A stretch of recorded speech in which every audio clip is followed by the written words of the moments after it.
મંગલાચરણથી શરૂઆત કરીએ. Recording on છે. ઓમ નમો ભગવતે વાસુદેવાય. ઓમ નમો ભગવતે વાસુદેવાય. ઓમ નમો ભગવતે વાસુદેવાય. ઓમ અજ્ઞાનતિમિરાન્ધસ્ય જ્ઞાનંજનશલાકયા ચક્ષુરુન્મિલિतं येन તસ્मै શ્રીગુરુવે નમઃ. શ્રી ચૈતન્ય મનોભીષ્ટં સ્થાપિतं येन ભૂતલે સ્વયં રૂપं કદા મह्यं દદાતિ સ્વપદાન્તિકम्. વંદેહં શ્રીગુરુ શ્રીયુતપદકમलं શ્રીગુરૂन् વૈષ્ણવાनं च श्रीरूपं साग्रजातं सहगण रघुनाथन्वितं तं सजीवं साद्वैतं सावधूतं परिजनसहितं श्रीकृष्णचैतन्यदेवं श्रीराधाकृष्णपादान् सहगण ललिता श्रीविशाखान्विताश्च. हे कृष्ण करुणा सिंधु दीनबंधु जगतपते गोपेश गोपिकान्त राधाकान्त नमस्तुते. तप्त कांचन गौरांगी श्री राधे वृंदावनेश्वरी वृषभानुसुते देवी प्रणमामि हरिप्रिये. वाञ्छाकल्पतरुभ्यश्च कृपा सिन्धुभ्येव च पतितानां पावनेभ्यो वैष्णवेभ्यो नमो नमः. नमो विष्णुपादाय कृष्णपृष्ठाय भूतले श्रीमते भक्तिवेदांत स्वामिनिति नामिने. नमस्ते सारस्वती देवे गौरवाणी प्रचारिणे निर्विशेषशून्यवादी पाश्चात्यदेशतारिणे. जय श्री कृष्ण चैतन्य प्रभु नित्यानंद श्री अद्वैत गदाधर श्रीवासादि गौर भक्त वृंदा. हरे कृष्ण कृष्ण कृष्ण हरे हरे हरे राम राम राम हरे हरे. शिला प्रभुपाद की जय. श्री राधा गोविंद प्रणाम. शिला प्रभुपाद की जय. श्री राधा गोविंद प्रणाम. हरे कृष्ण सर्वे ने.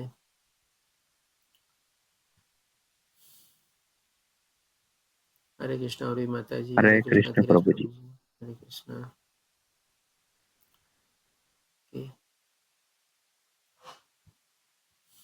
આજે થોડી નોર્મલ કરતા સંખ્યા ઓછી લાગે છે. પ્રણામ માતાજી. ઓકે, તો ગઈકાલે આપણે છઠ્ઠો અધ્યાય શરૂ કર્યો, ધ્યાન યોગ. એના સંદર્ભમાં આપણે જાણ્યું સૌથી પહેલા તો ભગવાન આપણને બતાવે છે કે બી મન ઉપર કાબુ મેળવવો બહુ જ જરૂર છે આધ્યાત્મિક માર્ગમાં આગળ વધવા માટે. જો મન ઉપર કાબુ મેળવીએ તો આપણો મિત્ર બની શકે છે, અને જો આપણે એને કાબુ મેળવવામાં નિષ્ફળ જઈએ તો મન આપણો સૌથી મોટામાં મોટો શત્રુ છે. આપણે શત્રુને બહાર ગોતવાની જવાની જરૂર નથી. ઘણીવાર આપણે આ ભૌતિક દુનિયામાં ગઈએ છીએ અને કહીએ છીએ કે ભાઈ એ તો મારા બહુ મોટો દુશ્મન છે. તમારે આખી જિંદગી દુશ્મના વટમાં કાઢી નાખીએ છીએ આપણે. પણ હકીકતમાં જો જોવા જઈએ તો આવો કોઈ પ્રત્યે દ્વેષ ભાવ ભાવના નથી રાખવાની. સૌથી મોટો શત્રુ તો આપણા મનની અંદર જ આપણો મન જ છે. આપણી અંદર જ બેઠેલો છે. જો આપણે એને નિયંત્રણમાં કાબુમાં ન રાખી શકીએ, સંયમ હેઠળ ન રાખી શકીએ તો એ બહુ મોટો શત્રુ બની શકે છે. શું કામ એ મોટો શત્રુ કહેવામાં આવે છે? કારણ કે એ આપણને આધ્યાત્મિક માર્ગમાં આગળ વધવા નથી દેવા દેતો. કારણ કે એ ભૌતિક ઇન્દ્રિય તૃપ્તિ અને શરીર વૈશ્વના સુખ માટે વધારે ને વધારે આપણને એમાં આગળ વધવા માટે પ્રેરિત કરે છે. આધ્યાત્મિક જ્ઞાન અને આત્મજ્ઞાન મેળવીને આપણે પોતાના આત્માના કલ્યાણ માટે ભગવાનના ધામ સુધી પહોંચવાનું છે. એ જે મનુષ્ય જીવનનું લક્ષ્ય છે એમાં આપણને મદદરૂપ નથી થતું મન, જો આપણે સંયમ અને કંટ્રોલમાં ન રાખી શકીએ તો. એટલા માટે એને મોટામાં મોટો શત્રુ કહેવામાં આવે છે. ભૌતિક દુનિયાનો જો કોઈ શત્રુ હોય આપણે તો આપણને વધારે શું નુકસાન પહોંચાડવાનું છે? તમારે આપણી માલ મિલકત લઈ લેશે, આપણી પ્રોપર્ટી લઈ લેશે, આપણને કંઈ ને કંઈક ઈજા પહોંચાડશે કે એવું બધું કરશે ને. તમારે બધી ભૌતિક ઈજા પહોંચાડશે આપણને. એ તો ઓમય નષ્ટ થવાનું છે. ઓમય કાંઈ આપણે ભેગું નથી આવવાનું. તો પછી શું કામે આપણે કોઈની સાથે આવી રીતે દુશ્મનાવટ કરીને આપણે શત્રુ ભાવના કેળવતા હોઈએ છીએ? માફ કરી દેવાનું, છોડી દેવાનું, લેટ ઇટ ગો કરવાનું. એણે મારી સાથે આમ કર્યું, આખી જિંદગી મને આમ કર્યું, મેં એના માટે બધું કર્યું, તેમ છતાં એણે તો મને કંઈ કર્યું નહીં. આવા શત્રુ બનાવીને આપણને ફાયદો શું થવાનો છે? આપણા મનમાં દ્વેષ ભાવના રહેલી છે. જે કૃષ્ણ કૃપાલી પ્રભુજી આપનો એન્ડ છે, શું કહો છો? પ્રભુ ગોસ્ટ આપજો ને. હા, ઓકે. હરે કૃષ્ણ પ્રભુ. બરાબર થઈ ગયું હતું તમારે. મારા ખ્યાલથી કદાચ સુરેશ પ્રભુજીને નથી બનાવ્યા ને, એમ નહીં બનાવી. ના, સુરેશ પ્રભુજીને બનાવેલા છે કોસ્ટ. ઓકે, તમને રહી ગયું હતું કદાચ, તમે ત્યારે નહીં જોડાણા હશો તો. ઓકે, એનીવે ધન્યવાદ પ્રભુજી યાદ કરવા બદલ. કે ભાઈ આવા બધા દુશ્મનાવટ લઈને શું ચાલવાનું છે? ક્ષમા કરી દો, માફ કરી દો. હું તો કહું છું આપણો દોષ હોય કે ન હોય, માફી માંગવામાં શું વાંધો છે? આપણે કઈ નહીં કે ભાઈ આપણે નાના નથી થઈ જવાના. તો આ રીતે આપણે ભગવાન બતાવે છે કે ભાઈ જો મનને કાબુમાં રાખીએ તો આપણો સૌથી મોટો મિત્ર બને છે. અને એને જો આપણે મિત્ર બનાવી લેશું આપણે તો આપણું કલ્યાણ થઈ જશે. ઇવન આપણે ભૌતિક દુનિયાના સંદર્ભમાં આપણે કહીએ છીએ કે આ મારો ખાસ મિત્ર, એને તો મારો નાનપણથી મારો લંગોટિયો મિત્ર, મારે આમ કર્યું તેમ કર્યું. પણ હું તો કહું છું એવા મિત્ર પણ જો આપણને આધ્યાત્મિક માર્ગમાં આગળ વધવા માટે ક્યારે પણ અવરોધ બને ને, તમારે છોડી દેવાના એવા મિત્રને બી તમારે. કારણ કે એ અભક્ત થઈ ગયો, અને અભક્તનો સંગાત કોઈ દી કરાય નહીં. આપણે આધ્યાત્મિક જ્ઞાનમાં જ્યારે આગળ વધીએ ત્યારે ગમે તેટલો આપણો પોતાનો મિત્ર હોય, હું તો કહું છું આપણા પરિવારજનો હોય ને, એ પણ જો આપણને અવરોધક બને અને આપણે અસહ્ય થઈ જાય ને, તો આપણે એને પણ છોડવા જોઈએ, હું તો કહું છું. હવે પછી ભગવાન આપણને એ જ અધ્યાયમાં આગળ બતાવ્યું હતું કે ભાઈ આપણે અષ્ટાંગ યોગના સંદર્ભમાં એટલે કે 8 સ્ટેપ છે, એટલે યમ, નિયમ, આસન, પ્રાણાયામ, પ્રત્યાહાર, ધરણ, ધ્યાન અને સમાધિ. એના સંદર્ભમાં આપણે 8 સ્ટેપ જાણ્યા હતા. આપણે કેવી રીતે ભગવાન આપણને બધા સ્ટેપ્સ બતાવે છે તેના સંદર્ભમાં આપણે જાણ્યું હતું કે ભાઈ અષ્ટાંગ યોગ તો આપણા માટે પ્રેક્ટિકલી પોસિબલ નથી, પણ એ જે 8 સ્ટેપ્સ છે એને આપણે જે કે રોજિંદા જે આપણે યજ્ઞ કરીએ છીએ, કળિયુગમાં જે એકમાત્ર યજ્ઞ પ્રસ્થાપિત થયેલો છે ને એ જપ યજ્ઞ છે. ભગવાનના નામની માળા જપવી, ભગવાનના નામનો યજ્ઞ કરવો જપ જપીને, એ જ એકમાત્ર આપણા માટે સાધન છે. તો એમાં પણ આપણે 8 સ્ટેપને કેવી રીતે એપ્લાય કરી શકીએ છીએ, કેવી રીતે એને લાગુ પડાવી શકીએ છીએ અને કેવી રીતે આપણા સારી રીતે શુદ્ધ ભાવનાથી આપણે સરસ રીતે માળા કરી શકીએ, એમાં આપણને મદદરૂપ થઈ શકે એ આપણે સમજાતા. પછી આ રીતે ભગવાન આપણને 32 શ્લોકમાં સુધી 8 સ્ટેપ્સ બધા બતાવે છે આપણને, અને અલગ રીતે ડેફિનેટલી 100% ભગવાન આપણને એનું વિવરણ કરીને વિસ્તૃત રીતે બધું બતાવે છે. હવે જોઈએ કે 33મા શ્લોકમાં અર્જુનનો પ્રશ્ન આવે છે, એટલે કે 15 શ્લોક જે બાકી છે આપણા અને બાકીના 3 વિભાગ જે બાકી છે આપણે આજે કમ્પ્લીટ કરશું. તો 33મા શ્લોકમાં અર્જુન ભગવાનને પૂછે છે કે અર્જુને કહ્યું, હે મધુસૂદન, એટલે કે મધુ અને કૈટબ નામનો વધ કરેલો હતો એટલા માટે અર્જુન એને મધુસૂદન કરીને બોલાવે છે કે તમે તો આટલા મોટા મોટા દૈત્યનો વધ કરેલો છે, તો હવે મારા મનમાં એક પ્રશ્ન જાગે છે, એનો પણ તમે વધ કરો, એનો પણ તમે નિરાકરણ રૂપે મને જવાબ આપો. શું છે પ્રશ્ન? તો કે આપે જે યોગ પદ્ધતિ સંક્ષેપમાં વર્ણવી છે તે મને અવ્યવહારુ તથા નભાવી ન શકાય એવી લાગે છે. અવ્યવહારુ એટલે કે શું? પ્રેક્ટિકલી પોસિબલ એવી નહીં. અને નભાવી ન શકાય એટલે કે શું? ભાઈ એની હું કન્ટિન્યુટી નથી જાળવી શકતો. પહેલા તો એની આચરણમાં મને પણ પ્રેક્ટિકલી જ નથી લાગતી કે ભાઈ હું એમાં આગળ વધી શકું. અને માની લો આગળ વધી બી ગયો, તમારે તો એને નભાવી શકું એટલે કેટલી હું કન્ટિન્યુ અને કેટલી સાતત્યતા જાળવી શકીશ એ પણ મને સમજાતું નથી. એટલા માટે મને પોસિબલ નથી લાગતું. એટલા માટે ભગવાન કહે છે કારણ કે મન ચંચળ તથા સ્થિર હોય છે. આનું કારણ પણ બતાવે છે. તો ભગવાને પણ તો એડમિટ કર્યું હતું, ભગવાને પણ તો સ્વીકાર્યું હતું કે મન તો બહુ જ ચંચળ છે, બહુ જ ઉશ્રાંખલ છે, બહુ જ દુરાગ્રહી છે. જો આપણે એને મનમાં નહીં રાખી શકીએ તો પછી આપણું ધનોત્પન્ન આવરી શકે છે. તો એ જ અર્જુનને અહીંયા પ્રશ્ન પૂછે છે. હજી આગળ વધતા કહે છે અર્જુન ભગવાનને કહે છે કે એ કૃષ્ણ મન ચંચળ, ઉચ્છૃંખલ અને દુરાગ્રહી તથા અત્યંત બળવાન છે. આપણે કહીએ ને કે ભાઈ સ્ત્રી હઠ અને બાળ હઠ એ બેને આપણે પહોંચી ન શકીએ. તમારે એની સામે આપણે હંમેશા નમતું ઝૂકવું જ જોઈએ, અને નમતું ઝૂકવામાં છે ને આપણને ફાયદો છે. અને હું તો કહું છું કે જેમ આપણે પહેલા કીધું ને, નમતું ઝૂકવામાં આપણને કોઈ નુકસાન બી નથી, આપણે કંઈ નાના નથી થઈ જવાના. એવી રીતે છે ને મન જે છે ને આપણી અંદર બેઠેલું છે ને એ તો એના કરતા બળવાન છે. આપણે સ્ત્રી હઠ અને બાળ હઠ કરતા પણ બળવાન છે. આપણને મન છે ને આપણો પીછો નહીં છોડે. તમારે જ્યાં સુધી આપણે મનમાં કોઈ ચીજનું ચિંતન કરી રાખશું ત્યાં સુધી આપણને છોડવાનું જ નથી. તમારે બહુ જ પકડીને રાખવાનું છે આપણને. એટલા માટે ભગવાન કે અર્જુન કહે છે કે એ તો અત્યંત બળવાન છે, અને તેથી તેને વશમાં રાખવું એ મને વાયુને વશમાં રાખવાથી પણ વધારે અઘરું લાગે છે. આ કોણ કહે છે? તો કે અર્જુન. આ ઈ અર્જુન છે જે નાનપણમાં તમારે એને ગુરુ દ્રોણાચાર્યના એને કે ભાઈ ત્યાં શિક્ષા પામવા માટે ગયા હતા તમારે, અને ત્યારે ગુરુ દ્રોણાચાર્યને પૂછે છે કે ભાઈ તને શું દેખાય છે એક પરીક્ષામાં?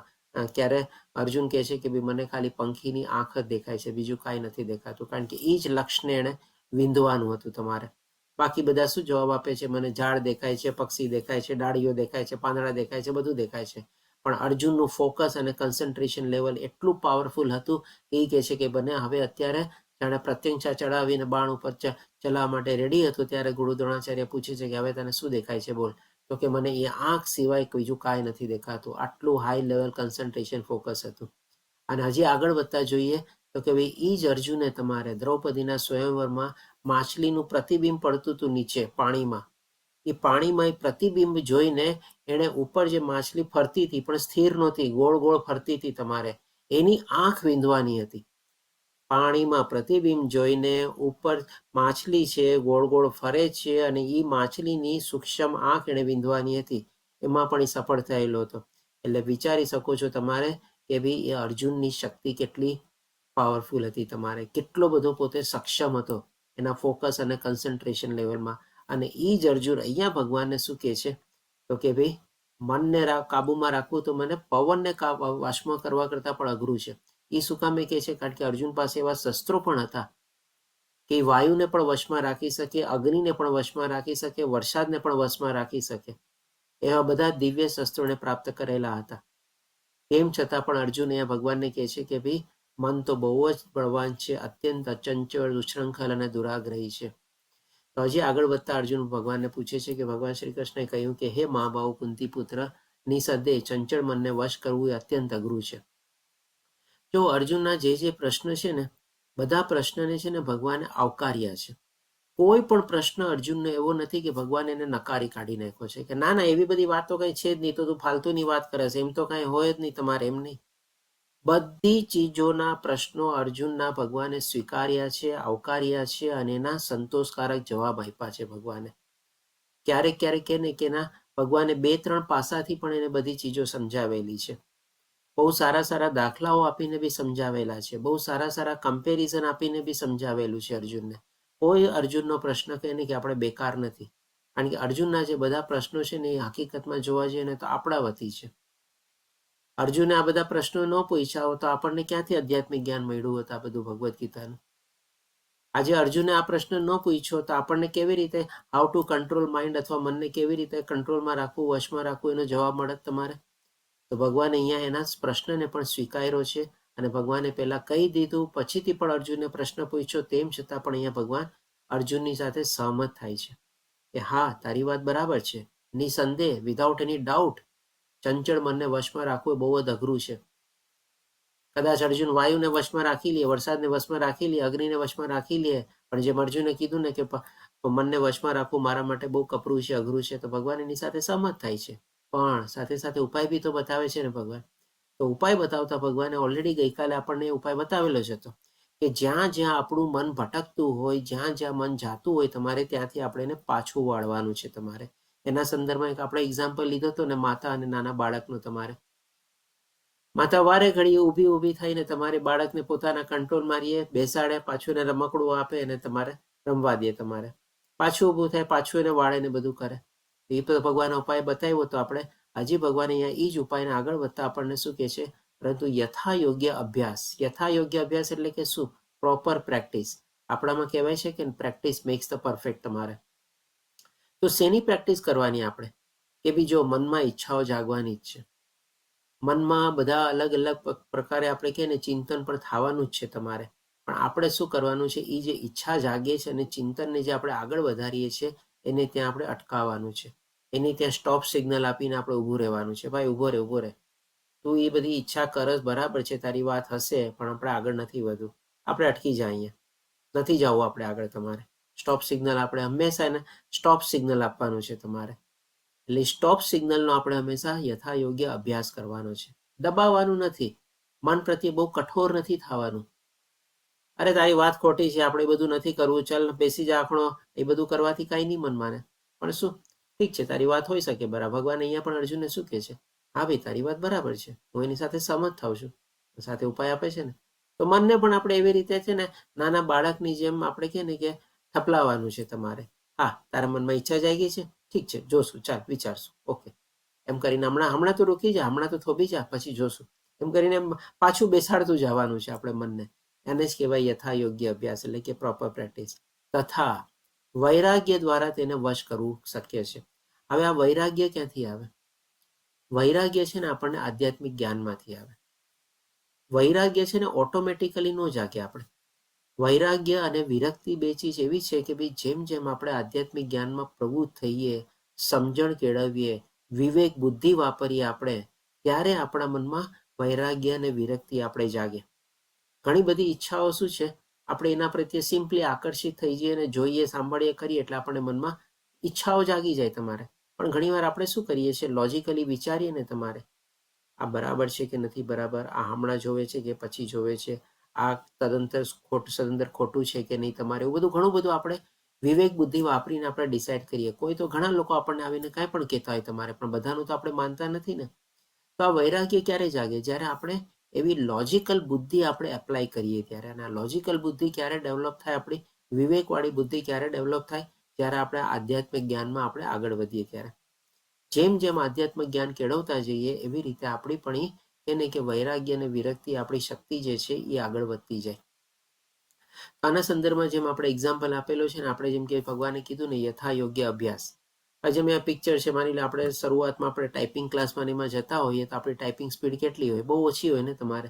પહેલા તો 2 હાથે આપણે ટાઈપ કરતા પણ ન આવડતું હોય, એક હાથેથી ટપ ટપ ટપ ટપ કરીને આપણે ટાઈપ કરતા હોઈએ તમારે. પણ પછી જેવા ટાઈપિંગ ક્લાસમાં આપણે જઈએ આપણી સ્પીડ કેવી વધી જાય તમારે. તો એવી જ રીતે છે ને મનને પણ આપણે કંટ્રોલ કરવા માટે છે ને આપણે કન્ટિન્યુઅસલી પ્રેક્ટિસ કરવી જ પડે તમારે, શીખવું જ પડે તમારે. એ જ્ઞાનથી શીખાય અને આપણે એને આચરણમાં મૂકવાના સંદર્ભમાં આપણે સ્ટોપ સિગ્નલ દેખાડવાનું વારે ઘડીએ. આવી રીતે આપણે કરીએ તો આપણે મનને કંટ્રોલ અથવા કાબુમાં રાખી શકીએ. હવે પછી આગળ વધતા ભગવાન કહે છે કે જે મનુષ્યનું મન અસંયમિત છે, એટલે કે કંટ્રોલમાં નથી રાખેલું, તેને આત્મ સાક્ષાત્કાર દુર્લભ હોય છે.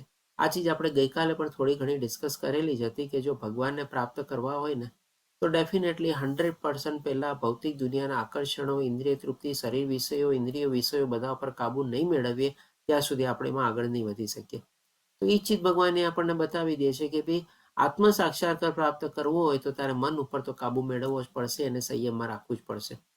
પરંતુ જેનું મન સંયમિત છે તથા તે યોગ્ય ઉપાય દ્વારા પ્રયત્ન કરે છે. યોગ્ય ઉપાય એટલે કે શું? આપણે બે ચીજ જાણ્યા. એક તો બને એટલું આત્મજ્ઞાન કેળવવાની કોશિશ કરવાની અને એને આચરણના રૂપમાં આપણે કન્વર્ટ કરવાનું, એટલે કે ભાઈ પ્રોપર પ્રેક્ટિસ કરવાની. આજે જેમ કે માની લો આપણે સવારના પોરમાં વહેલું ઉઠવાનું છે તો એના માટે આપણે પ્રેક્ટિસ કરવી પડે ને. રાતના વહેલું સૂવું પડે, એલાર્મ મૂકવો પડે, પછી આપણે ઉઠતા થઈએ, પછી અમુક દિવસ સુધી એવી હેબિટ થઈ જાય આપણે કે હવે આપણને એલાર્મની જરૂર ન પડે. રાતના બી આપણે સૂઈએ અને સવારના પોરમાં ટાઈમે ઉઠી જઈએ તો આ બધી પ્રેક્ટિસ કરવી પડે. ખાલી જ્ઞાન તો મેળવી લીધું કે ભાઈ બ્રહ્મ મુહૂર્તમાં ઉઠવું છે, એ તો પર્યાપ્ત નથી ને. પણ એ બ્રહ્મ મુહૂર્તમાં ઉઠવાનું જ્ઞાન મેળવવાને આપણે આચરણમાં મૂકવાનું છે. મંગળા આરતીમાં આપણે ભાગ લેવાનો છે તમારે. એટલે યોગ્ય ઉપાય એને ઇમ્પ્લિમેન્ટેશન કરવાનું છે, એટલે કે પ્રયત્ન કરવાના છે, આપણે એફર્ટ્સ કરવાના છે. તેને ભગવાન કહે છે નિશ્ચિતપણે સફળતા પ્રાપ્ત થાય છે. એટલે કે ભાઈ જો ભગવાન અહીંયા આપણને ગેરંટી આપે છે. આ ભગવાન કેવી રીતે ગેરંટી આપે છે કે એમાં શું છે, આપણે જો પ્રયાસ કરશું, આપણે એમાં પ્રવૃત્ત થશું અને આપણે કહે ને કે ભાઈ મથામણ બી કરશું, સંઘર્ષ બી કરશું, કંઈક ને કંઈક અવરોધો બી આવશે, પણ આપણે છોડશું નહીં ને તો ભગવાન આપણી આંગળી પકડશે. ભગવાન આપણને મદદ કરશે કે ના અમારો ભક્ત આટલો સંઘર્ષ કરે છે, ચાલ હું પણ એને કંઈક મદદ કરું તમારે. એટલા માટે ભગવાન આપણને એટલા ગેરંટીથી કહે છે કે નિશ્ચિતપણે એને સફળતા પ્રાપ્ત થાય છે. એ મારો અભિપ્રાય છે. ભગવાન પોતાનો ઓપિનિયન બતાવે છે આવી રીતે. હવે પછી આગળ વધતા અર્જુનનો બીજો પ્રશ્ન ઉભો થાય છે. તો અર્જુનનો જે પ્રશ્ન હતો કે ભાઈ મનને કેવી રીતે કાબુમાં રાખવું, તેના સંદર્ભમાં ભગવાન એક રીતે જોવા જઈએ તો આપણને 3 ઉપાય બતાવ્યા. સૌથી પહેલા તો શું? મન જ્યાં જ્યાં ભટકતું હોય ત્યાંથી આપણે એને પાછું વળવાનું. બીજું શું કરવાનું? તો કે ભાઈ કન્ટિન્યુઅસલી આપણે એ જ ચીજની પ્રેક્ટિસ કરવાની. ત્રીજી ચીજ શું કરવાની? તો કે ભાઈ વૈરાગ્ય અને વિરક્તિ કેળવવા માટે આપણે એવું જ્ઞાન પ્રાપ્ત કરવાનું. એટલે કે બંને સાઈડથી જો આપણે આ કરીએ ને તમારે તો ડેફિનેટલી 100% મન કાબુમાં આવે ને આવે જ તમારે. અને એ જો કાબુમાં આવી ગયો છે તો ભગવાન આપણને નિશ્ચિત રૂપે મળવાના જ છે તમારે. એ પણ ભગવાને કહી દીધું. ફરીથી પાછો અર્જુન એક બીજો પ્રશ્ન ઉદ્ભવે છે. તો 37મા શ્લોકમાં અર્જુન પ્રશ્ન પૂછે છે કે હે કૃષ્ણ, તે અસફળ યોગીની શી ગતિ થાય છે કે જે શરૂઆતમાં આત્મ સાક્ષાત્કારની પ્રક્રિયાને શ્રદ્ધાપૂર્વક ગ્રહણ કરે છે, પરંતુ પછીથી ભૌતિકતાને કારણે એટલે કે વિચલિત થાય છે, પતિત થાય છે, અધપતિત થાય છે. કારણ કે ક્યાંક ને ક્યાંક પાછું મન ભટકી જાય છે, આકર્ષિત થાય છે. તો ભૌતિકતાને કારણે તેમાંથી વિચલિત થઈ જાય છે અને તેના પરિણામ સ્વરૂપ યોગ સિદ્ધિને પામી શકતો નથી. એટલે આપણે લોકો છે ને બધા આ સ્થિતિમાં છીએ અત્યારે. આમ જોવા જઈએ ને આપણે લોકો બધા અત્યારે પ્રયાસ કરીએ છીએ. ચાલો સરસ મજાના ભગવદ્ ગીતાનું લેવલ 1 કમ્પ્લીટ કર્યું, લેવલ 2માં આપણે આગળ વધી રહ્યા છીએ. થોડી ઘણી આપણી આધ્યાત્મિક પ્રગતિ શરૂ થઈ છે, થોડી ઘણી આગળ વધી રહી છે, થોડી ઘણી ઝડપ પકડી છે. બધું થઈ શકે, બધું એક સાથે થઈ શકે. ચાલો તમારે એટલે કે શું છે, શરૂઆતમાં ચાલો આ બધું થયું તમારે, પણ હવે શું છે, પાછું કંઈક અવરોધો આવ્યા.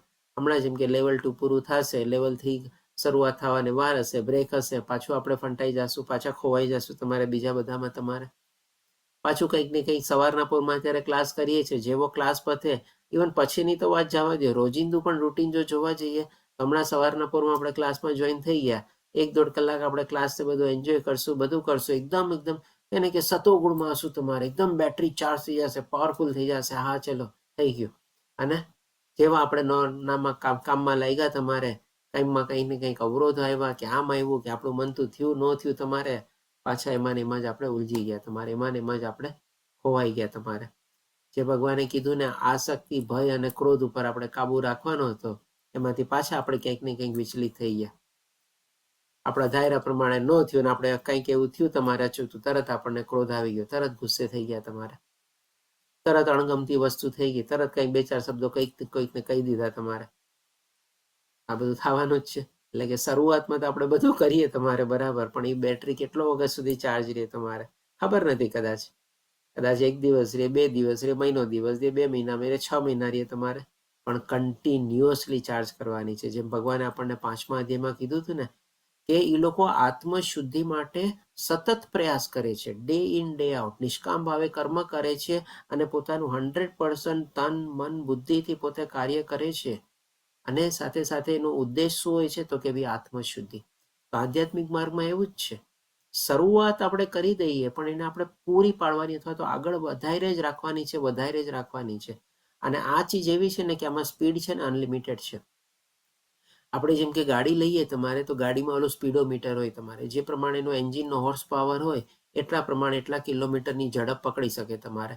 કોકમાં 150 હોય, કોકમાં 200 હોય, કોકમાં એના કરતાં વધારે 400 કિલોમીટર સુધીની સ્પીડ પકડી શકે તમારે. ફ્લાઇટમાં બેસે તો હજારો કિલોમીટરની પણ સ્પીડ પકડી શકે. પણ આધ્યાત્મિક માર્ગમાં તો એવું છે ને, આમાં અનલિમિટેડ સ્પીડ છે. તમારે ડિટરમાઇન કરવાની છે કે કેટલી ઝડપથી તમારે આમાં આગળ વધવું છે. આપણે સ્પીડ કંટ્રોલ કરવાની પણ નથી, કારણ કે પછી તો ભગવાનના ભરોસે થઈ ગયા. આપણે ખાલી સ્પીડ વધારે જવાની છે, સ્પીડ વધારે જવાની છે, સ્પીડ વધારે જવાની છે, અને ભગવાન આપણને આંગળી પકડીને આપણને લઈ જશે તમારે. કોઈ અકસ્માત કે કાંઈ એનો આપણને ભય નહીં રહે તમારે, કારણ કે ભયથી તો આપણે મુક્ત થઈ ગયા છું તમારે. તો એ જ અર્જુનનો પ્રશ્ન છે આપણા વતી કે ભાઈ ચાલો અમે બધું શરૂ તો કરી દીધું, પણ ક્યારેક આપણે પતિત થઈએ તો આપણી જે સાધના અધૂરી રહી ગઈ તમારે, મૃત્યુ ક્યારે આવવાનું છે આપણને ખબર નથી. આપણે ચાલો બમણી, ટ્રિપલ, ચોબલ ઘણી કરી હતી, સ્પીડ વધારી દીધી તમારે, પણ સારી રીતે આપણે આગળ બી વધી રહ્યા છે તમારે, પ્રગતિ બી થઈ રહી છે, આપણે એનો લાભ પણ અનુભૂતિ કરી રહ્યા છે, આપણને આત્મસાક્ષાત પણ થઈ ગયો છે, બધું થઈ ગયું છે. માની લો કોઈક એવું અકાળે મૃત્યુ આવી ગયું તમારે, અને મૃત્યુ પામ્યા તો અર્જુનનો પ્રશ્ન એ જ છે કે વિચલિત થયો. વિચલિતમાં 2 પણ 3 ચીજ આવી, કાં તો ભૌતિક સૃષ્ટિમાં પાછો ડૂબી જાય તમારે, કાં તો પાછી માની લો કંઈક તો કંઈક ભટકાઈ ગયો અને મૃત્યુ બી પામ્યો. એ પણ પોસિબિલિટી થઈ શકે ને તમારે. તો એના પરિણામ યોગ સિદ્ધિની કંઈ પામી શકતો નથી, એટલે કે હજી ભગવાનને પામ્યા નથી, તો એની સ્થિતિ કેવી હોય છે? આના સંદર્ભમાં હજી આ પ્રશ્નને ઓર ડિટેલમાં પૂછવા માટે ભગવાનને પણ એવી પોતે કમ્પેરિઝન આપે છે. ઘણી બધી જગ્યાએ ભગવાને કમ્પેરિઝન આપી છે. અહીંયા પહેલી વાર જે છે, 2 વાર આ અધ્યાયમાં અર્જુન કમ્પેરિઝન આપે છે. પહેલી વાર શું કહે છે કે હું વાયુને વશમાં રાખી શકું પણ મનને વશમાં નથી રાખી શકતો. એ પણ એક જાતની કમ્પેરિઝન છે ને. અને અહીંયા પાછી અર્જુન બીજી કમ્પેરિઝન આપે છે પોતાના પ્રશ્નના સંદર્ભમાં કે હે માવાઓ પ્રશ્ન, શું અધ્યાત્મ પ્રાપ્તિના માર્ગથી ભ્રષ્ટ થયેલો એવો મનુષ્ય આધ્યાત્મિક તથા ભૌતિક બંને સફળતાઓમાંથી પતન પામતો નથી? અને છિન્ન અહીંયા કમ્પેરિઝન આપે છે, છિન્ન ભિન્ન થયેલા વાદળની જેમ નષ્ટ થતો નથી, જેના પરિણામે તેને માટે કોઈ લોકમાં કોઈ સ્થાન રહેતું નથી. તો આપણે જે કમ્પેરિઝન આપે છે એને સમજી લઈએ અને એના સંદર્ભમાં એના પ્રશ્નોનું પણ આપણે પૃથ્થકરણાંક રૂપે સમજવાની કોશિશ કરીએ. વાદળ શું હોય તમારે? કેટલો બધો એમાં પાણીનો જથ્થો હોય તમારે, કેટલું બધું ભારી હોય વાદળા. આપણે કોઈ દી વાદળાને વજન કર્યું છે તમારે? કોઈથી જોયું છે? ન જોયું તમારે. આપણને લાગે વાદળ છે ને, હવા છે ને, તમારે વાયુ છે ને, પણ એ વરસે છે. દેટ મીન્સ કે એની અંદર એટલું બધું પાણી ભરેલું હશે તો જ એ વરસતું હોય ને તમારે. પણ એટલું ભારેખમ વાદળું હવાના ઓલામાં કેવી રીતે આમ તરતું હોય, આપણને એવું લાગે છે આકાશમાં તમારે. આ ભગવાનની શક્તિ છે. ભગવાને કીધું ને કે હું બધા ગ્રહોને પણ ભ્રમણ કક્ષામાં રાખું છું મારી શક્તિ દ્વારા. તો વાદળાની શું છે? 2 ખાસિયત હોય, કાં તો તમારી છાંયો આપે અને કાં તો તમારી પોતે વરસાદ આપે અથવા તો વરસે. પણ એક વાદળાનો આવો મોટો સમૂહ હોય તમારે, અને એ સમૂહમાંથી એક માની લો નાનકડી વાદળી અથવા વાદળિયું તમારે છૂટું પડી જાય તમારે હવાના પ્રવાહમાં તમારે. હવે છૂટું પડેલું જે વાદળું અથવા વાદળી હોય તમારે, એમાં એટલી ક્ષમતા ન હોય કે છાંયો આપે અથવા તો વરસી બી શકે તમારે. તો એવી જ રીતે અર્જુન પણ ભગવાનને એ જ પૂછે છે કે ભાઈ મોટા વાદળાના સમૂહમાંથી જેમ વાદળું છૂટું પડી ગયું, એવી રીતે જે આધ્યાત્મિક માર્ગમાં આગળ વધતું હોય અને પછી જ્યારે પતિત થઈ જાય, વિચલિત થઈ જાય અથવા તો પથભ્રષ્ટ થઈ જાય, તો પછી શું ક્યાંયનો ન રહે? ન ઘરનો ન ઘાટનો. આપણા જેમ કહેવત છે ને, ધોબીનો કૂતરો ન ઘરનો ન ઘાટનો. એટલે કે ન તો એને ભગવાન પ્રાપ્ત થયા, ન તો ભૌતિક દુનિયાનું બધું સુખ પોતે માણી શક્યો, પોતે ઇન્દ્રિય તૃપ્તિ બધી કરી શક્યો. એટલે કે એની અવસ્થા આવી થઈ જાય. શું આવી કમ્પેરિઝન આપીને ભગવાનને પ્રશ્નના રૂપમાં પૂછે છે. તો ભગવાન એનો જવાબ આપતા કહે છે, હજી આગળ વધતા અર્જુન એના પ્રશ્નના સંદર્ભમાં કહે છે કે હે કૃષ્ણ, આ મારો સંદેહ છે, ડાઉટ છે, અને તેને સંપૂર્ણપણે દૂર કરવા માટે હું આપને વિનંતી કરું છું. આપણા સિવાય અન્ય કોઈ એવો નથી કે જે આ સંશયને નષ્ટ કરી શકે. આના સંદર્ભમાં પણ આપણે કે બહુ સરસ મજાની લર્નિંગ લઈ શકીએ છીએ. જ્યારે પણ આપણા મનમાં એવા કોઈ ડાઉટ, કિંતુ, પરંતુ, શંકા, કુશંકા જાગે ને, આપણે જો બીજા લોકોની સહાય લેવા જઈએ ને, તો જો એનો કંઈક આપણા શંકા કુશંકામાં સ્વાર્થ હશે ને તો એ પ્રમાણે આપણને જવાબ આપશે. અને માની લો એને કોઈ સ્વાર્થ નહીં પણ હશે ને ન્યુટ્રલ બી હશે તમારે, તો કાં તો છે ને એ જવાબ આપવાનું ટાળશે તમારે. એ કે ના ભાઈ મને તો આની ખબર નથી, મને ખબર નહીં શું છે તમારે. અને કદાચ જો આપણને જવાબ મળશે બી ને તમારે, તો બે તરફ મળશે જવાબ કે મારા હિસાબે તો આમ કરવું જોઈએ, પણ હવે તારી સ્થિતિ પ્રમાણે જો તું આમ કર તો પણ ચાલે તમારે. એટલે નરોવા કુંજરોવા જેવો જવાબ આપે. અને ભાગ્યે જ એવા ચોથા પ્રકારના સલાહ પ્રકાર હોય છે આપણને કે જે એકદમ ન્યુટ્રલ ભાવે એકદમ તટસ્થ રહીને એકદમ સાચો સચોટ જવાબ આપે આપણને. આપણે લોકો ઘણીવાર બહાર લોકો પાસે એડવાઇસ લેવા જઈએ છીએ, સલાહ લેવા જઈએ છીએ, પણ હકીકતમાં જો જોવા જઈએ ને તો આપણી છે ને લોકો મજાક ઉડાડે તમારે પાછળથી છે ને આપણને જ વગોતા હોય. આને હવે આટલી ખબર નથી પડતી, મારી પાસે સલાહ લેવા આવ્યો ને આમ ને તેમ ને, તમારે કાં તો પોતાની મોટપ બતાવે. અરે એને ખબર છે કેટલી મોટી મારી પાસે સલાહ લાવ્યો હતો, હવે મેં એને આ સલાહ આપી ને એટલા માટે આ સફળતા થયો ને એટલા માટે આગળ વધ્યો તમારે. આવી પ્રકારે ઘણીવાર આપણને વર્ણવે. એટલે કે ટૂંકમાં કહેવાનું છે કે સૌથી પહેલા તો આપણને સાચી સચોટ અને સારી સલાહ પણ નથી મળતી તમારે. બહુ ભાગ્યે જ આપણને મળે છે. તમારે 4 પ્રકારના માણસો હોય છે એમાં અલગ અલગ રીતે, અને જે ક્યારેક મળી બી ગઈ હોય તમારે તો પણ જેની પાસેથી મળી હોય એ લોકો પોતે એના ક્રેડિટ ખાવા માંગે છે તમારે.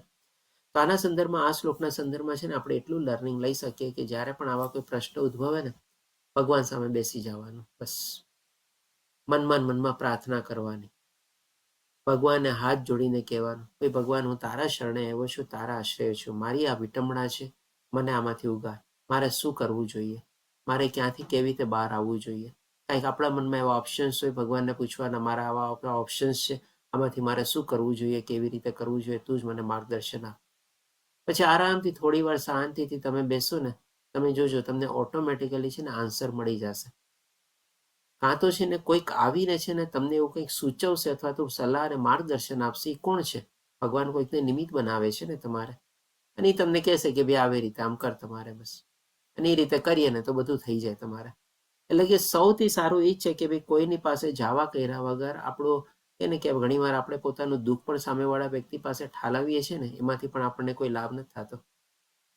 ક્ષણભર માટે આપણને સાંત્વના આપશે તમારે, પછી પાછળથી તો એ જ કહેવાનો છે ભાઈ આની હારે આમ જ થાય ને, પેલા સાંભળવું જોઈએ ને, પેલા જોવું જોઈએ ને, એ માણસ ખબર નથી કેવો છે તો એ માણસ એની હારે આમ કંઈ કરાતું હશે, એવી રીતે કરાતું હશે તો આમ જ કરે ને તમારે. એવું જ તમારે આપણને મળે તમારે. એના કરતાં બેટર છે આપણે આપણા ભગવાન છે આપણી સાથે, જે સર્વોપરી સર્વોચ્ચ સર્વોત્તમ છે, તો પછી એની પાસે ન જઈએ, એની શરણાગતિ, એનો જ આશ્રય ન લઈએ આપણે.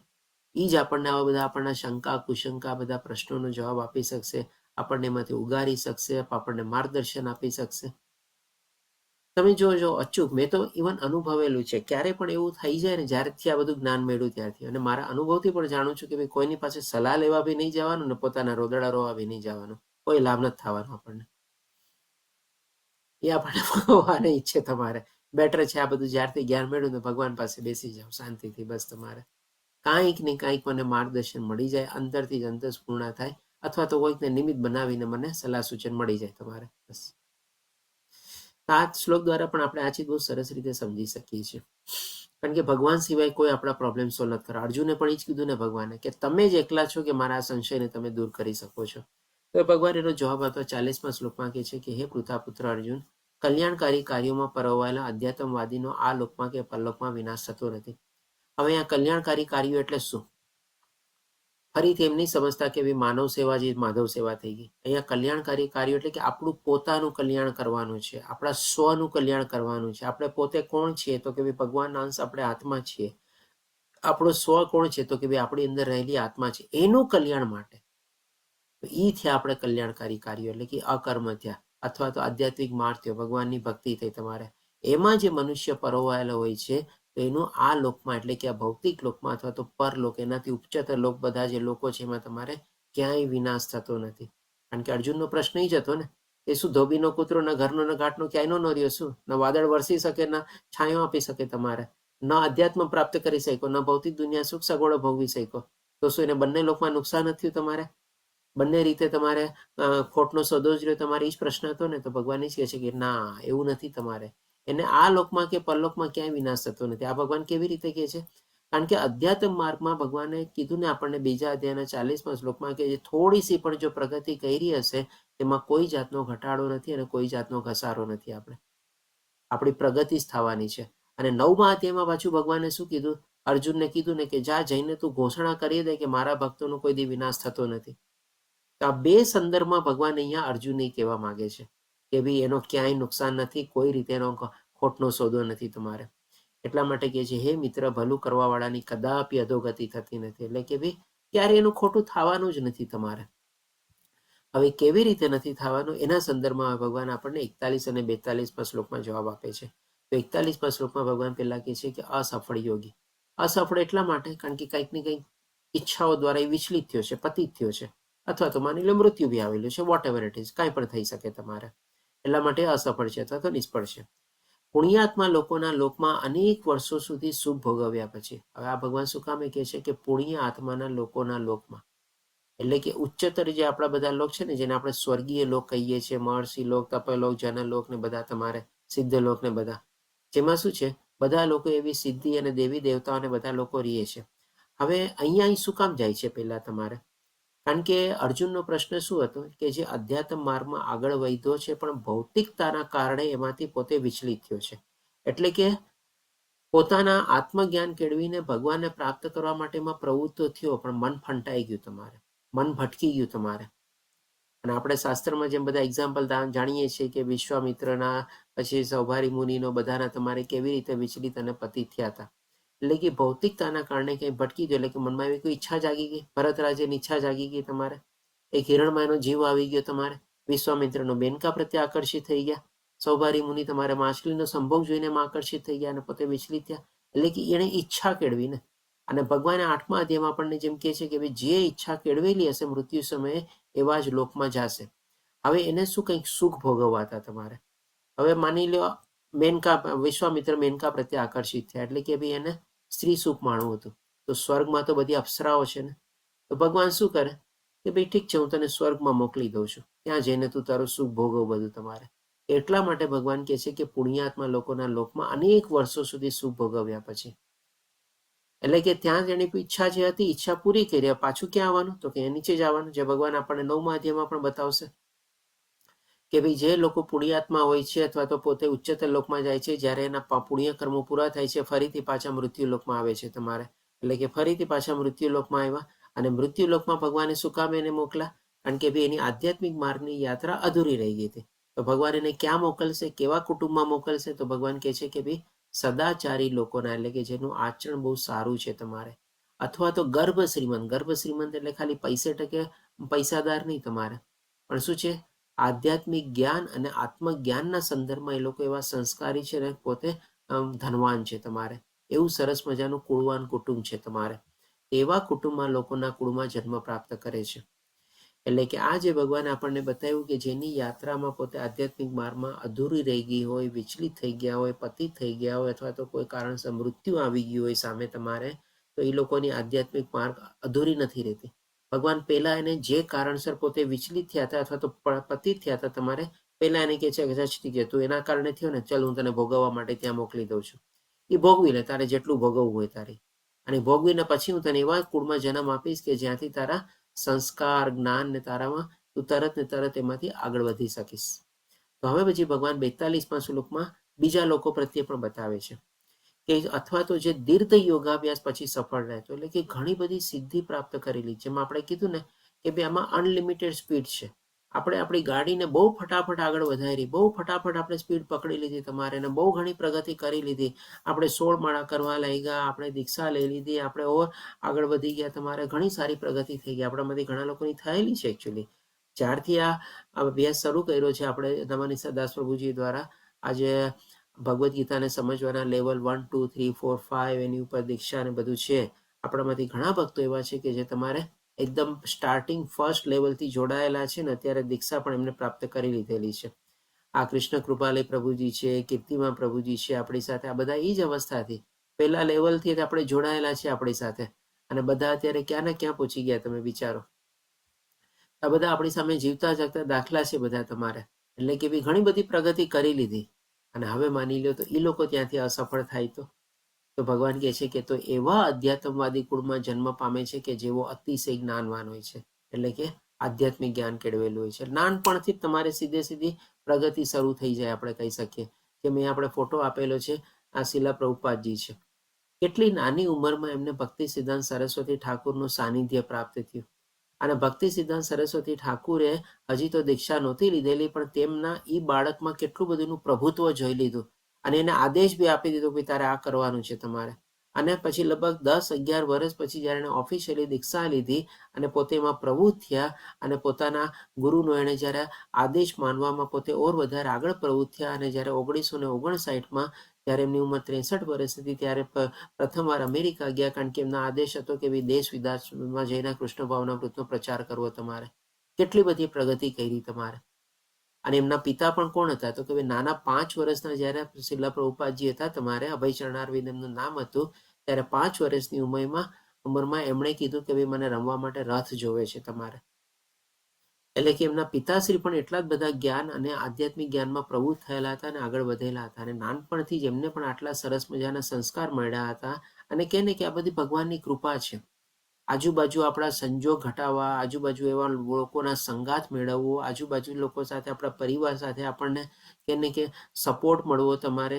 ઇવન આપણે કહીએ કે ભાઈ શિલા પ્રભુપાદજીએ પણ જ્યારે સંન્યાસ લીધો ત્યારે એમના પરિવારમાંથી જ એમને સપોર્ટ નહોતો મળતો તમારે. એ પણ એક છે ને ભગવાનની કૃપા છે આપણે. ઇવન નારદ મુનિ પણ જ્યારે એને કે ભાઈ એના સાધુ સંતોની સેવા કરતા અને પ્રસાદ ચાખતા તો એમની માતાનું અવસાન થઈ ગયું નાની ઉંમરમાં. તો જ એવી રીતે આ બધામાં આગળ વધી શકે ને. કે ભગવાન કહે છે ને કે ક્યારેક ક્યારેક આપણને એવી તકલીફો અને દુઃખ આપે ને એમાં પણ ભગવાનનું કોઈ સારું કારણ હોય. આના સંદર્ભમાં એક ઓલી નાનકડી વાર્તા છે ને તમારે, 2 વ્યક્તિ જાતા હોય છે તમારે અને અચાનક ભગવાન મળે છે બંનેને તમારે. અને એક વ્યક્તિને પૂછે છે કે ભાઈ તારે શું જોવે છે? તો કે ભાઈ મારે તો હજી ઈચ્છા ઘણી બધી બાકી છે. મારે એક બંગલો જોવે છે તમારે, 2 ગાડી હજી મારે લેવાની છે, મારે થોડું ઘણું આટલું ધન ભેગું કરવાનું છે, આમ છે તેમ છે બધું છે તમારે. તો ભગવાન એને શું કરે છે? તથાસ્તુ, ઠીક છે ભાઈ, તારી બધી ઈચ્છા પૂરી થાય તારે. અને બીજો વ્યક્તિ જે છે એને ભગવાન પૂછે છે કે ભાઈ તારે શું જોવે છે? એને શું છે? ભાઈ ભગવાનનું દીધેલું મારી પાસે જે છે મને એનાથી સંતોષ છે, મને બીજું કઈ હવે કોઈ ઈચ્છા નથી તમારે. બસ ભગવાનની ભક્તિમાં હું આગળ વધુ ને એ મારી ઈચ્છા છે તમારે. બસ હવે એ વ્યક્તિ છે ને એની પાસે એટલી બધી ધન દોલત પૈસો આ તે કાંઈ નહોતું તમારે, પણ એની પાસે શું એક ગાય હતી તમારે.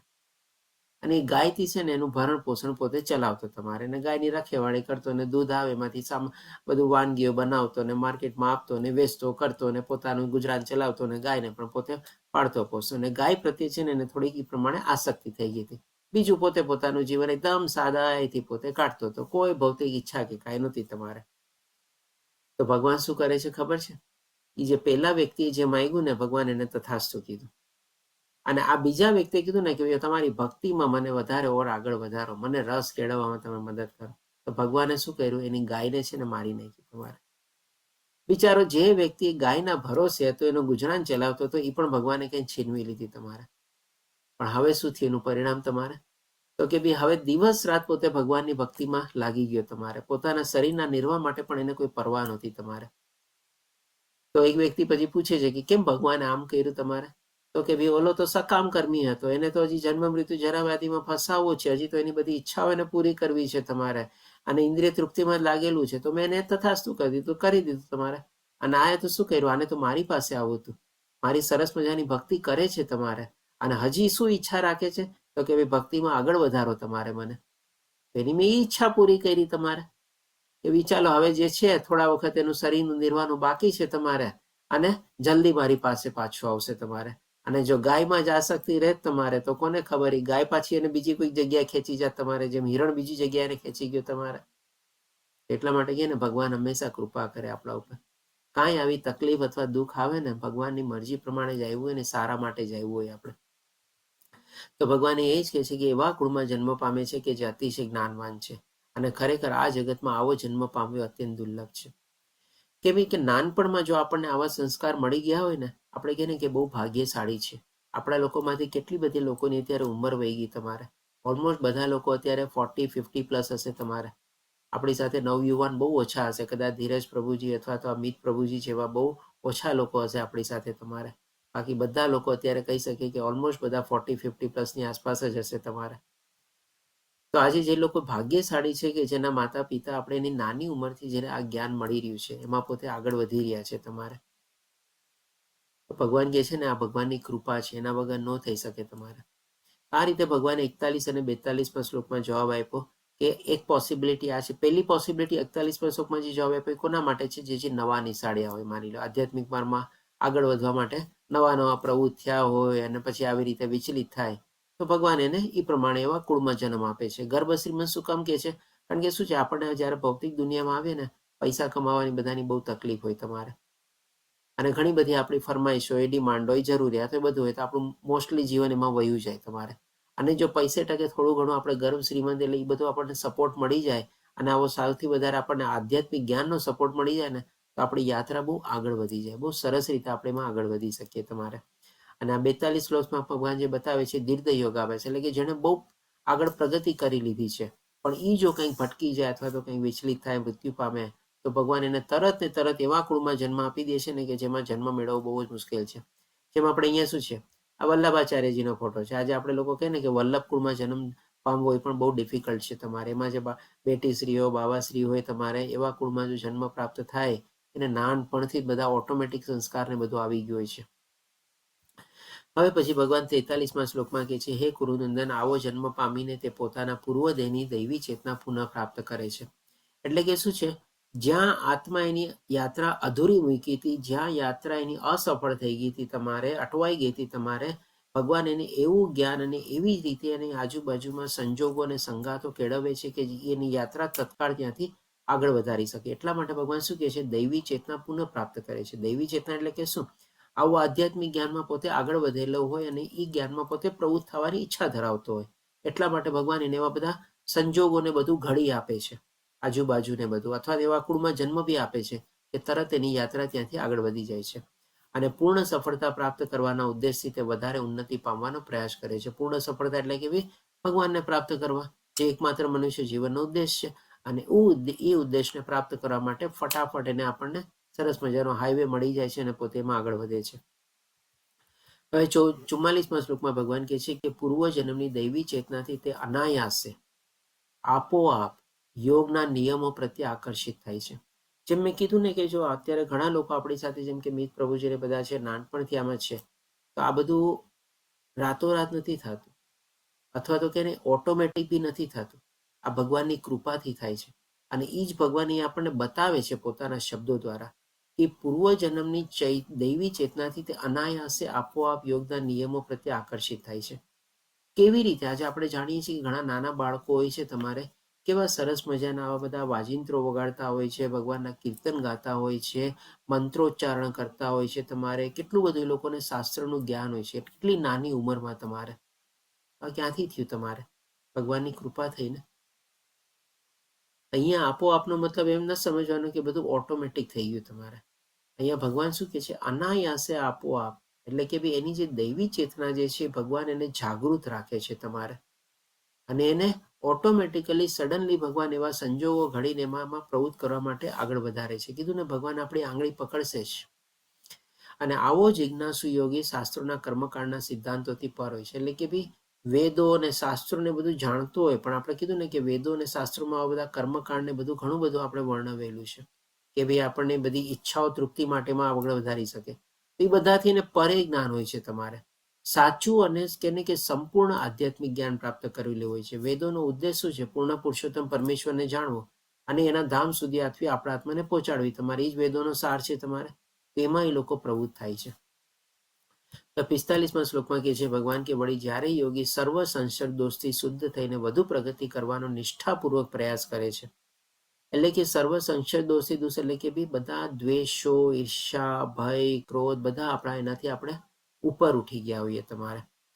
અથવા તો આપણે કહી શકીએ કે જે ભૌતિક સંગાથ અને જે બધું મેળવેલું હોય આપણે એનાથી પણ એ લોકોની આપણે ઈચ્છાઓથી બધાથી આપણે ઉપર ઉઠી ગયા હોય ત્યારે, અને એકદમ નિષ્ઠાપૂર્વક એટલે ભગવાનની ઉપર પૂરેપૂરો આસ્થા, વિશ્વાસ, શ્રદ્ધા રાખીને આપણે એકમાત્ર લક્ષ્ય પ્રત્યે આગળ વધવાની કોશિશ કરીએ છીએ, ત્યારે ભગવાન કહે છે અંતે અનેક જન્મોની સાધના પછી સિદ્ધિ પામીને તે પરમ ગતિ પ્રાપ્ત કરે છે. આ જરૂરી નથી કે એક જન્મમાં થઈ જાય.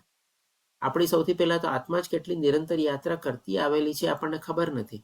અને આ જ્યારે મનુષ્ય જન્મ મળેલો છે અને જેમ આપણે ગઈકાલે ડિસ્કસ કર્યું હતું કે આ મનુષ્ય જન્મ બે ધારી તલવાર છે. આપણે જો આ જ મનુષ્ય જન્મમાં આપણે સારી રીતે આપણે એને સાર્થકતાપૂર્વક આપણે એના આપણા લક્ષ્ય પ્રત્યે આગળ વધવા માટે જો પ્રયાસ કરતા રહીએ તો ડેફિનેટલી આપણી પ્રગતિ બી થવાની છે અને આપણને સિદ્ધિ પણ પ્રાપ્ત થવાની છે. પછી આપણે વધારે હજી જન્મો લેવાની જરૂર રહેતી નથી તમારે.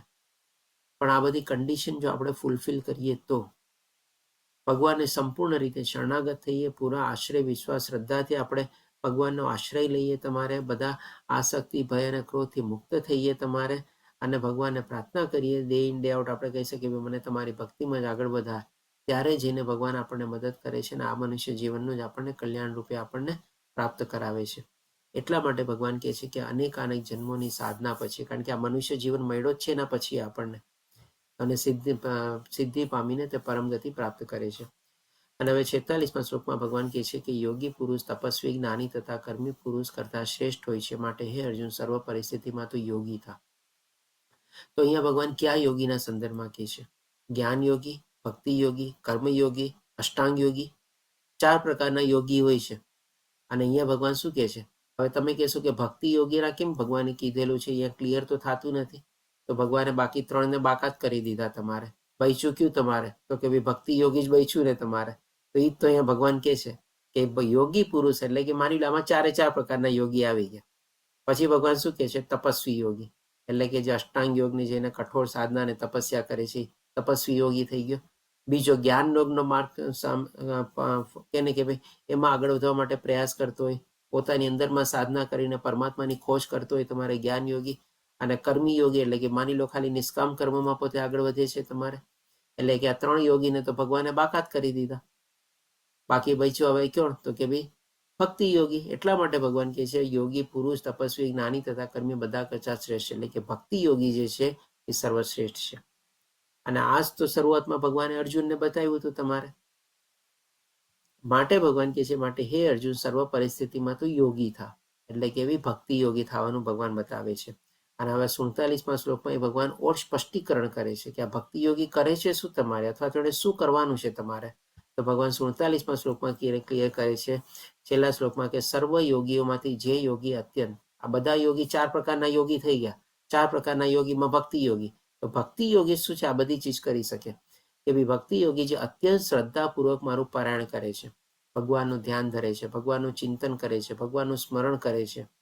તમે કહેશો કે આ તો ઓલો તપસ્વી યોગી પણ તો કરતો હોય, પણ હજી ભગવાન આગળ શું કહે છે? પોતાના અંતઃકરણમાં જ મારું ચિંતન કરે છે. તમે કહેશો આ પણ તો તપસ્વી યોગી કરતો હોય તમારે. હજી આગળ ભગવાન કહે છે અને મારી દિવ્ય પ્રેમની સેવા કરતો હોય. તો ઓલો તપસ્વી યોગી કરી શકવાનો હતો? તપસ્વી યોગી તો તપસ્યામાં લાગેલો છે ને. એ ક્યાંથી ભગવાન માટે ભોગ બનાવવાનો? એ ક્યાંથી ભગવાન માટે શૃંગાર કરવાનો તમારે? ક્યાંથી ભગવાનના બધા ઉત્સવો ઉજવવાનો તમારે? એ તો આ તપસ્યામાં પડેલો છે તમારે.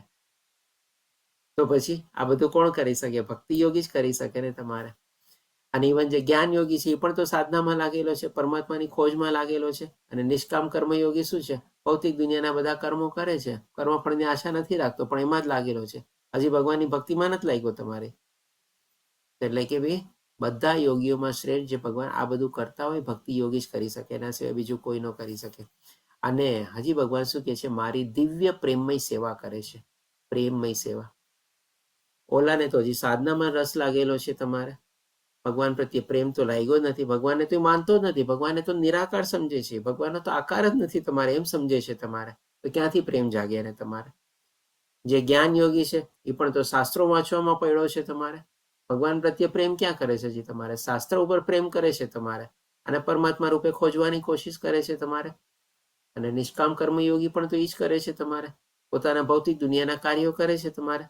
ભગવાનની સેવા ક્યાં કરે છે? ભગવાનને પ્રેમ ક્યાં કરે તમારે?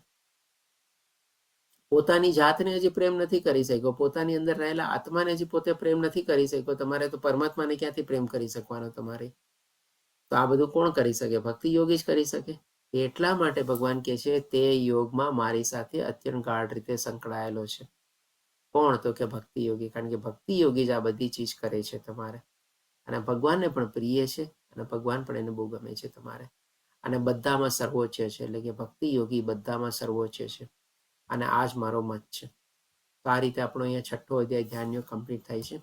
વાંછાકલ્પતરુભ્યશ્ચ કૃપા સિંધુભ્યેવ ચ પતિતાનાં પાવનેભ્યો વૈષ્ણવેભ્યો નમો નમઃ. હરે કૃષ્ણ કૃષ્ણ કૃષ્ણ હરે હરે, હરે રામ રામ રામ હરે હરે. શિલા પ્રભુપાદ કી જય. શ્રી રાધા ગોવિંદ પ્રણામ. હરે કૃષ્ણ. સર્વેને જો કોઈને કોઈ પ્રશ્ન હોય તો લઈ શકીએ છીએ આપણે. સુરેશ પ્રભુજી એટેન્ડન્સ લિંક મૂકી દીધી છે, બધાને વિનંતી એટેન્ડન્સ ભરી દે. ઓકે, કોઈને કોઈ પ્રશ્ન? ટાઈમ છે આપણી પાસે. આજે 15 શ્લોક જ કવર કરવાના હતા આપણે.